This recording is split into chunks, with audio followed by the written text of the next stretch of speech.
And welcome back to S K one and today's video is quite interesting क्योंकि आज का video actual में physics पे नहीं है, ये मैथ्स के एक टॉपिक पे है and which is about finding the nth roots of unity. मतलब in today's video we are gonna be discussing, मान लो आपके पास कोई भी नंबर है, उसको मैंने पावर पे n किया एंड उसे इक्वेट किया 1 से, तब यहाँ पे इसके जो सॉल्यूशंस होंगे x की वैल्यू के लिए वो क्या होंगे। ऑब्वियसली जो पहला आंसर हमारे ब्रेन में आता है दैट इज 1, 1 का ही कुछ भी नंबर पावर n 1 होगा। But if you look at it, मान लो मेरे पास इक्वेशन है x square equals 1, x square equals 1 मैंने लिखा, इसके दो सॉल्यूशंस होते हैं पॉजिटिव एंड नेगेटिव 1। ये देखो एक क्वाड्रेटिक इक्वेशन है x स्क्वायर माइनस 1 इक्वल 0 के फॉर्म का।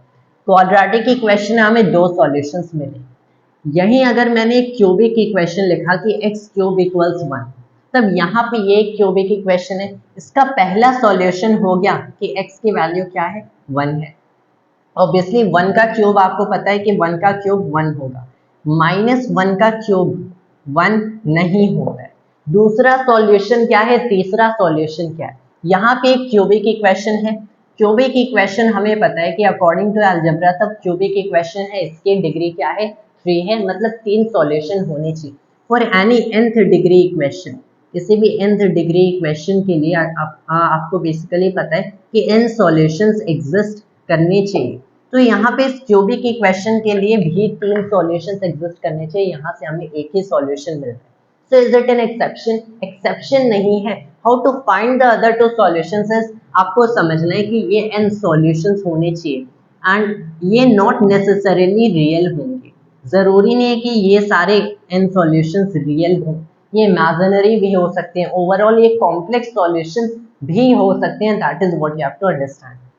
मतलब यहाँ पे एक आपको पूरा का पूरा रियल सॉल्यूशन मिल गया, वो the other two solutions might be in a complex form, x plus iota y के फॉर्म में हो सकते हैं।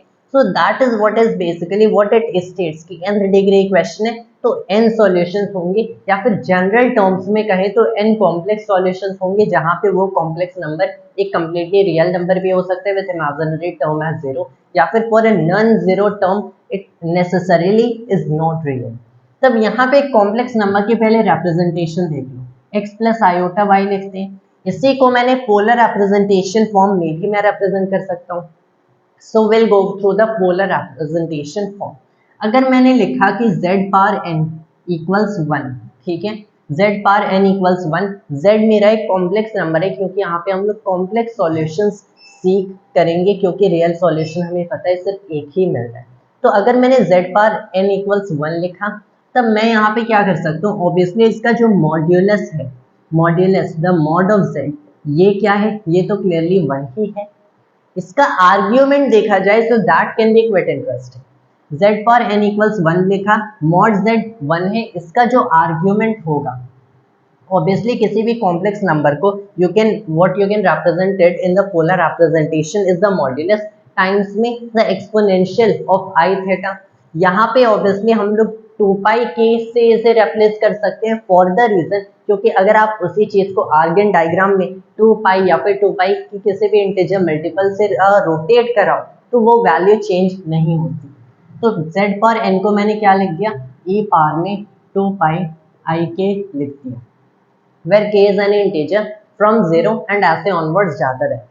अगर z पावर n की बेसिकली ये वैल्यू है, तब दोनों साइड मैंने nth रूट फाइंड आउट किया and I found that z should be equal to e to the power 2 pi k i over में n। तब अगर मेरे पास एक ऐसा बेसिकली इक्वेशन है कि z पावर n इक्वल्स 1 है, तो इसी चीज को मैंने इसके कॉम्प्लेक्स नंबर फॉर्म में, this is basically what, this obviously nothing but इसका आर्ग्यूमेंट, मैंने इसके कॉम्प्लेक्स नंबर फॉर्म में इसे रिप्रेजेंट किया यूजिंग द पोलर रिप्रेजेंटेशन वाला method which is the argument and times में क्या है, मॉड्यूलस है, मॉड्यूलस तो 1 ही है। फिर मैंने ये इक्वेशन फाइंड आउट किया, एब्सोल्युटली सिंपल था but we can exactly use it. मान लो मेरे पास z क्यूब इक्वल्स 1 है, तब मुझे z की वैल्यू फाइंड आउट करनी है, so it will be basically e to the power 2 pi k iota over में n। यहाँ पे n की वैल्यू मेरी क्या है, n की वैल्यू 3 है। k की आपके पास कितनी वैल्यूज होंगी, k की आपके पास 0 1 2 इतनी 3 आपको वैल्यूज दिखेंगी। Always remember that the number of values you have for k equals n basically. The number of values n के ही equal होंगी, 0 से start होगा and until n minus 1. यहाँ पे फॉर nth डिग्री इक्वेशन आपको जानना चाहिए कि k की जो वैल्यू होगी ये बेसिकली 0 से स्टार्ट होगी एंड n तक n माइनस 1 तक जाएगी. You have to always remember that. तब यहाँ पे मैंने क्या बेसिकली किया, 0 से स्टार्ट हुई, n माइनस 1, 3 माइनस 1 मतलब 2 तक गई. अब मैं यहाँ पे इसके सॉल्यूशन निकाल सकता हूँ. मान लो फर्स्ट सॉल्यूशन मेरा हो गया, मैंने k की वैल्यू को 0 रखा, तब मेरे पास हो गया e पावर 2 पाई टाइम्स में 0 हो गया टाइम्स में आयोटा ओवर 3, तब ये वैल्यू मुझे 1 मिल गया. तो यहाँ पे एक सेटिस्फैक्शन मिले कि पहला आंसर ऑब्वियसली यहाँ से जो हम लोगों ने फाइंड आउट किया था वो परफेक्ट निकल रहा है. तो यहाँ से सारे कॉम्प्लेक्स सॉल्यूशंस निकलते हैं, नॉट जस्ट के रियल ही मिलेंगे, नॉट जस्ट के इमेजिनरी ही मिलेंगे. दूसरी जो हमारी सॉल्यूशन है ये निकाला जा सकते हैं. ये पे पावर हो गया 2 पाई टाइम्स में 1 टाइम्स में आयोटा ओवर 3, मतलब आपके पास ये जो सॉल्यूशन है this is basically equal to 2 pi i over 3. ये आपका दूसरा सॉल्यूशन हो गया. एंड जो Z3 है आपके पास, यहाँ पे मैंने k की वैल्यू को 2 के इक्वल रखा and when you basically do that तब k की वैल्यू जब आप 2 रखोगे so here you will have e पे पावर 4 पाई आयोटा ओवर में 3 एंड ये आपका तीसरा सॉल्यूशन निकल के आ गया.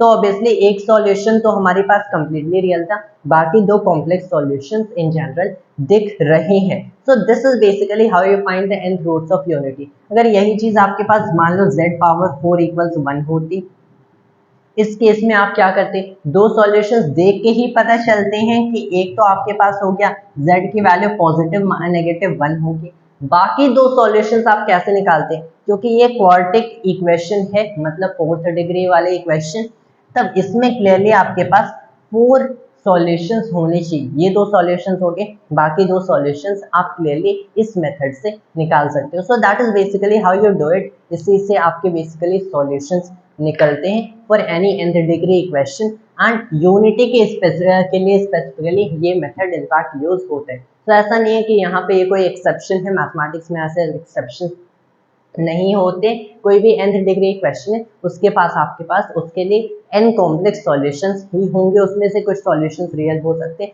बाकी जो नॉन रियल सॉल्यूशंस है ऐसे इस मेथड से फाइंड आउट किए जा सकते हैं. That was all for today's video of mine and thanks to all of us.